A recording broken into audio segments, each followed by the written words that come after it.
பாரம்பரியமாக ரொம்ப சுலபமாக ஒரு ஸ்வீட் செய்வேங்க. அது பார்த்தீங்கன்னா உடம்புக்கும் நல்லது, அதே சமயத்தில் அது மருந்தாகவும் இருக்கு. அது எப்படி மருந்தாக இருக்குன்னு சொல்லிட்டு நான் உங்களுக்கு இப்போ பொருள்களை காமிக்கிறேன், அப்போ நீங்களே புரிஞ்சுப்பீங்க.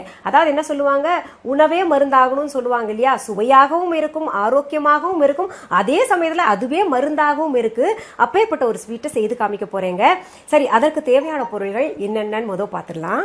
கோதுமை மாவு 250 கிராம், சர்க்கரை 150 கிராம், பொடியாக அரிந்த பாதாம் 3 டீஸ்பூன், பொடியாக அரிந்த முந்திரி பருப்பு 3 டீஸ்பூன், ஓமம் 1 டீஸ்பூன், நெய் தேவையான அளவு. இதில் நான் உங்களுக்கு சொல்லியிருந்தேன் இல்லையா, உணவே மருந்தாக எடுத்துக்கணும், அதில் போடக்கூடிய பொருளை பாருங்கன்னு சொல்லிட்டு. இப்போ ஓமம் போட்டிருக்கேன் பாருங்களேன். இந்த ஓமம் போடுறதுனால இந்த லட்டு நீங்கள் எவ்வளோ சாப்பிட்டீங்கனாலும் ஒன்றும் ஆகாது, சீக்கிரத்தில் ஜீரணம் ஆகும்.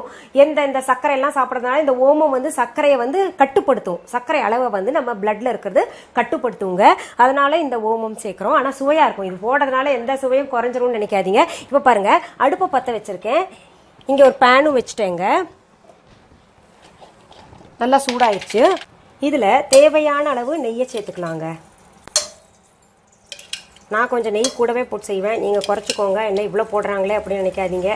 நெய் பொதுவாக நிறைய சேர்க்க உடம்புக்கு நல்லது. இங்கே பாருங்கள், அந்த நெய் உருகுன உடனே இந்த கோதுமை மாவு போட்டுக்கணுங்க. நல்லா சிம்மில் வச்சுட்டு வறுத்துக்கிட்டு இருக்கலாம்.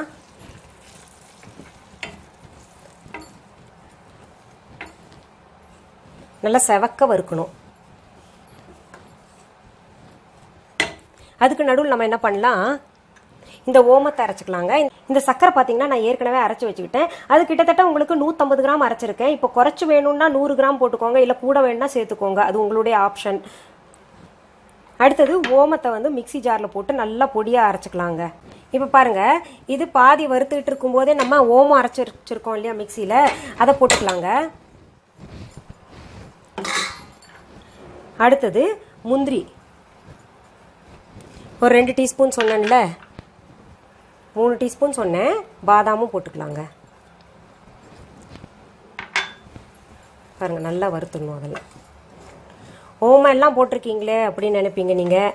அது எப்படி நல்லாவா இருக்கும், ஒரு ஸ்வீட்டில் யாராவது ஓமம் சேர்ப்பாங்களான்னு நினைப்பீங்க. இது சாப்பிட்டு பார்த்துட்டு அப்புறம் நீங்கள் சொல்லுங்கள். பொதுவாகவே இது எந்த நார்த் இந்தியன் வீட்டில் போனாலும் நீங்கள் இந்த லட்டு தான் செய்வாங்க கட்டாயம்.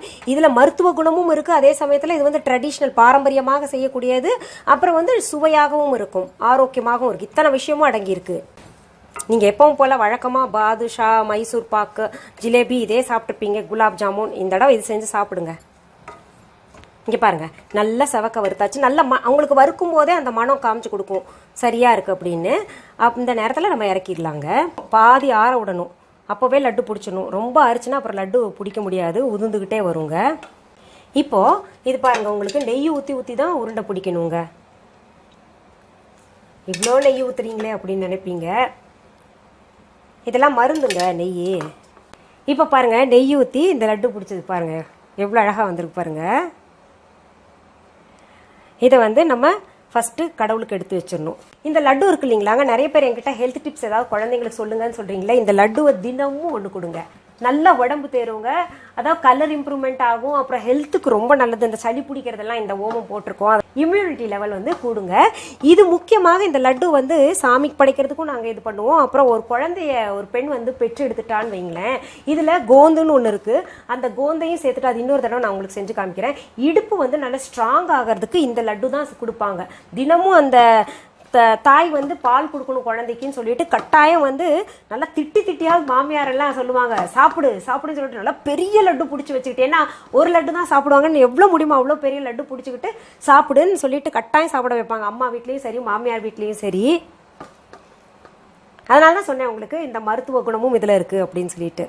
சரி, இந்த லட்டுவை நீங்கள் பார்த்துட்டீங்கல்ல, நீங்கள்லாம் நினைப்பீங்க ரொம்ப சிம்பிளாக ஸ்வீட் முடிச்சிட்டிங்களே மேடம் அப்படின்னு சொல்லிட்டு. எனக்கு நேரம் இல்லைங்க, அதனால் நான் உங்களுக்கு சாதாரண நாட்களில் நிறைய பெங்காலி ஸ்வீட்ஸ் எல்லாம் சொல்லித்தரேங்க. மீண்டும் அடுத்த எபிசோடில் வேற ஒரு தலைப்போடு நான் உங்களை எல்லாம் சந்திக்கிறேன். நன்றி, வணக்கம். அன்பான வாடிக்கையாளர்களே, உங்கள் விஹா ஸ்டோரில் பூஜை பொருட்கள், சிலைகள், ராசிக்கற்கள், வாஸ்து பொருட்கள், விதைகள், பாரம்பரிய அரிசி வகைகள், சிறுதானியங்கள், ஆர்கானிக் பொருட்கள், மூலிகை எண்ணெய், மளிகை பொருட்கள், மரச்செக்கு எண்ணெய், மரப்பொருட்கள், வெள்ளி ஆபரணங்கள், கிஃப்ட் ஆர்டிகல்ஸ், காட்டன் மற்றும் பட்டு புடவைகள், காட்டன் சுடிதார்கள், பட்டு பாவாடை, குழந்தைகளுக்கான விளையாட்டு பொருட்கள், ஹை குவாலிட்டி இமிடேஷன் நகைகள், வீட்டு உபயோக பொருட்கள், ஜூட் பேக்ஸ், ஹேண்ட்மேட் சோப்ஸ், அழகு சாதன பொருட்கள், சிறுதானிய பிஸ்கெட்டுகள், ஹோம் அப்ளையன்சஸ், இன்னும் பற்பல பொருட்கள் விற்பனைக்குள்ளது. விஹா ப்ராடக்ட்களை நீங்கள் வாங்க விரும்பினால் அது எங்களுடைய viha.online வெப்சைட் மற்றும் சென்னை ராஜா அண்ணாமலைபுரத்தில் உள்ள எங்கள் விஹா ஸ்டோரில் மட்டுமே கிடைக்கும் என்பதை தெரிவித்துக் கொள்கிறோம். வேறு எந்த ஆன்லைன் வெப்சைட்களிலும் விஹா ப்ராடக்ட்கள் விற்பனைக்கு கிடையாது என்பதை நீங்கள் கவனத்தில் கொள்ள வேண்டும். எங்கள் விஹா ஸ்டோரின் விலாசத்தை கண்டறிய கூகுள் மேப்ஸில் விஹா ஸ்டோர் என்று டைப் செய்தால் வழியை கண்டறியலாம். www.viha.online வெப்சைட்டிலும் விஹா ஸ்டோரின் அட்ரஸ் உள்ளது.